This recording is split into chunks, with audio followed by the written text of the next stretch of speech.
mga pagkaing masarap na, pasasarapin pa raw. Pero ang mga produkto ni Miko na crunchy condiments, tila wala raw sa timing ng mabuo. Ginawa niya itong produktong ito nung panahon na kailangan niyang magpapayat. Pero ayos lang daw maparami ng kain dahil ang crunchy condiments ni Miko, guilt-free.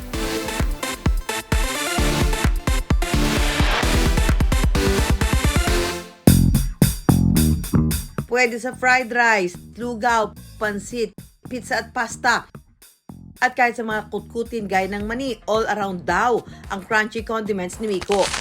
Kasi dati, recipe ko lang for myself. Parang niyayabang ko siya na, oy, may masarap ako, may secret recipe ako dito pag may mga dumadalang kaibigan. Pero ang dami na nagsasabi sa akin dati pa, uy, pabili naman ng chili garlic na ginagawa mo, unique eh. Na-invento raw ni Miko ang kanyang produkto nung siya'y nasa kanyang balik-alindog journey bago ang kanyang kasal.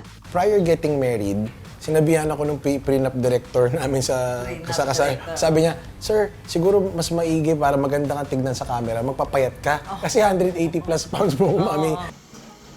Sa kanyang pagpapayat, pinakanahirapan raw si Miko sa pagkain. Dahil ang kanyang diet plan, kung hindi plain, madalas raw ay matabang. Nag-consult ako sa nutritionist, sabi niya, bawal lang oily foods ha. Sir, did you know that spicy foods help boost your metabolism? Spicy food, tapos walang oil. Eh, yung bibili mo chili garlic sa market, pag bibili ka, puro chili garlic in oil, yung traditional natin. Kung magluto kaya ako para sa sarili ko. Kaya ang version ni Miko, yung malutong, mas konti ang mantika at pwedeng ilagay sa kahit na anong pagkain.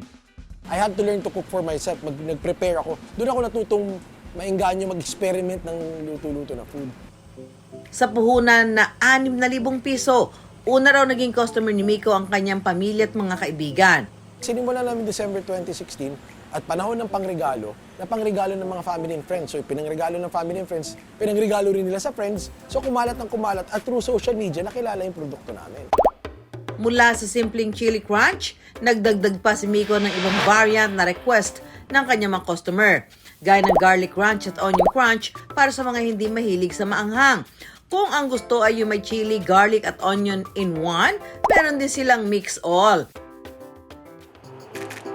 Sa kanilang commissary, naabutan namin ang paggawa ng bestseller nilang garlic crunch.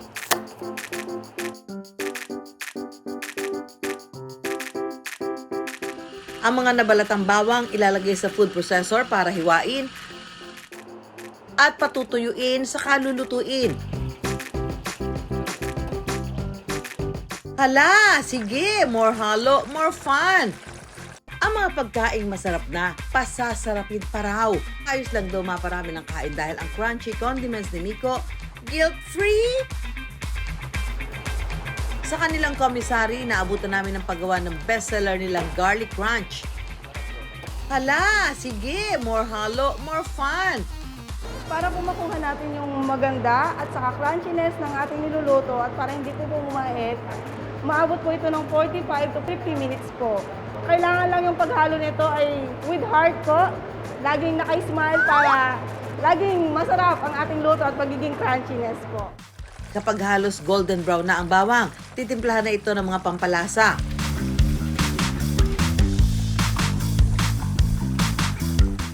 Matapos ang halos 1 oras na pagluluto, isasali na ang bawang sa de-oiler para matanggal ang sobrang mantika. Sasalain at palalamigin sa loob ng 45 minuto. Saka ilalagay sa maliliit na garapon. Maabot sa 120 kilo ng bawang ang kanilang niluluto kada araw na katumbas na mahigit 1,000 garapon. Galing pa raw ang kanilang mga sangkap sa Mindoro. Una muna sinubukan ni Miko ang burger business franchise, pero hindi raw nagtagal at nalugi. Parang nagkaroon din ako ng struggle of faith at that time. Kasi sabi ko, simba kami ng simba, dasal ako ng dasal, sulat ako ng sulat ng meditation, pero parang dahan-dahan sinasarado ni Lord yung business ko. Pero hindi raw siya tuluyang nagpatalo sa pagsubok. So yun pala, pinapalugi ni Lord yung business. Kasi tinuturo niya pala ako sa direksyon ng chili. Sa pagtapa, usually lalagyan natin ng sibuyas. So ang ilalagay natin dito ay yung onion crunch. Naku, baka mapasarap tayo ng kain dito, ha? Yan. Lagyan natin ng onion. Yan. sprinkle natin, di ba? So, ito na, dahil may naka-sprinkle. Dagdagan ko pa ng konti para mas malasahan natin. Yan. Parang mas nagpapasarap siya doon sa ulam. No? Kasi meron siyang kakaibang lasa talaga. So,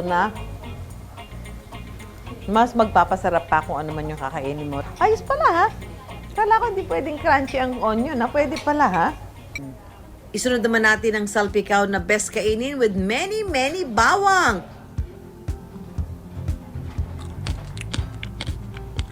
Sobrang crunchy. Naririnig ko yung, lutong.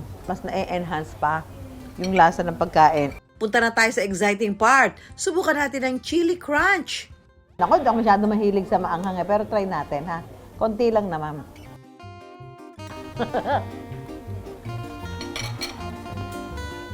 Ay, mahina ako sa maanghang, pero tolerable. At, ang lutong.